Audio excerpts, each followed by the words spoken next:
Si Ricardo Ariola Lee, kilala bilang Ricky Lee, ay isang manunulat mula sa Pilipinas. Isinilang siya noong ika-19 ng Marso, 1948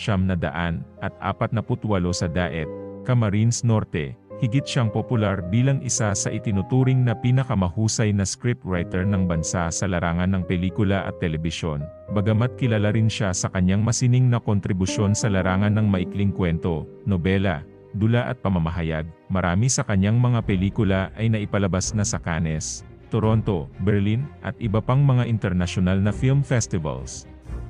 Kabilang dito ang Himala, Moral, Brutal, Relasyon, Karnal, Bulaklak ng Maynila, Gumapang Ka sa Lusak, Jaguar, Salome, The Floor Contemplation Story. Dulzura Cortez, Muru Ami, Bagong Buwan, Rizal, Nasaan Ka Man, Madrasta, Anak at Dubai. Bilang fiksyonista, mandudula at mamamahayag, si Lee ay nakapagkamit din ng maraming pagkilala sa pagsusulat ng fiksyon mula sa Filipino Free Press, Don Carlos Palanca Memorial Awards for Literature, at Gawad Pambansang Alagad ni Balagtas. Noong 2000, hinirang din siya bilang isa sa 100 artista na pinarangalan ng Cultural Center of the Philippines ng Centennial Honors for the Arts Award.